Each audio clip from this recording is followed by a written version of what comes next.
Ён нёс яго, спатыкаючыся, падаючы на камяні, якімі была вымушчана вуліца.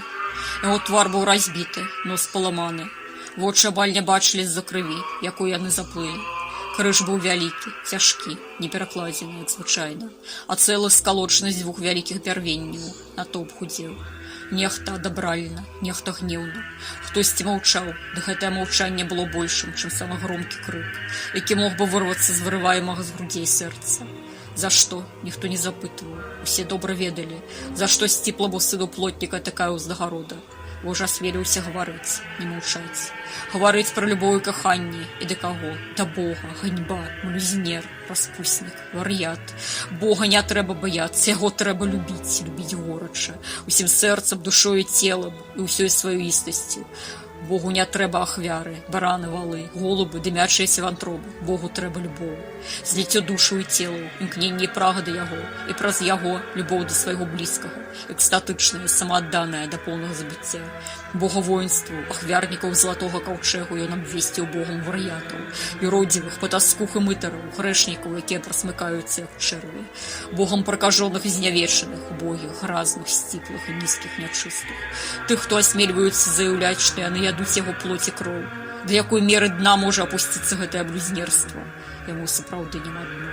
Абвесціць сябе царом і Богам, дазваляць вулічнай шлёндры амываць сабе ногі, гуляць у абдымку з прыгожымі юнакамі і называць іх сваімі любымі вучнямі, зрабіць вархлу храме, раскідаць сталы амаль што ў святая святых, зняважыць адкрыта паважаных прыстойных людзей, парушаць усе законы, устройваць оргіі па чыну рыбскіх з возляжаннем за сталамі ў кампаніі мужчын і жанчын, піць віно, а калі мала, дык і перу твараць у яго аду.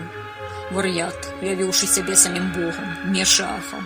Няма такой ганебнай кары, якая магла б дастойна ўшанаваць яго блюзнерства. І таму цяпер ён нёс гэты крыж, які павінен быў стаць для яго ганебным, на якім яго распнуць як сабаку і скінуць адтуль гіену, грабную яму, палаючую за горадам.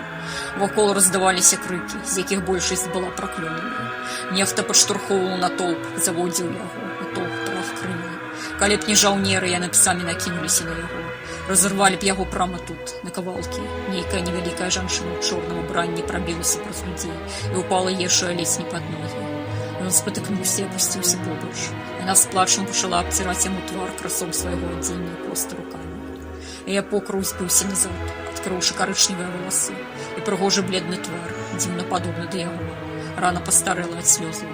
Жанчыну цягнулі ў бок. Ранейшы юнак у чорным, прыгожы як анёл, падхапіў яе. Алекс ішоў з імі побач, прадзіраўся праз натоўп.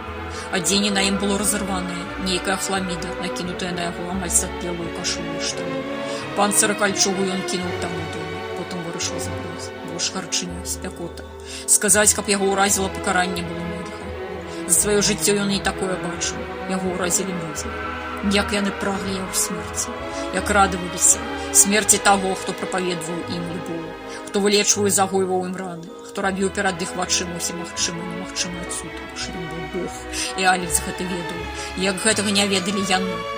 Бо ж яны сустрэлі самого Бога, як можна яго не спазнаць. Яго бачылі нават сляпыя, нават глухія чулі. Аднак апынулася, што ў некаторае сэрца не можа дастучацца нават Бог. І такіх, на жаль, апынулася нямала. Чалавек на дарозе проста ляжаў ля свайго крыжу. Было відавочна, што ён ужо не ў стане, і зараз адбудзецца не крыжаванне, а лінчаванне. Жаўнеры ледзь стрымлівалі націск натоўпу, з якога да асуджанага цягнуліся рукі.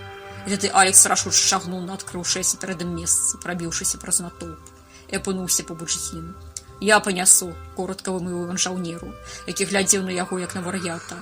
«Я дапамагу яму несці крыж». Той сміхнуўся і кіўнуў.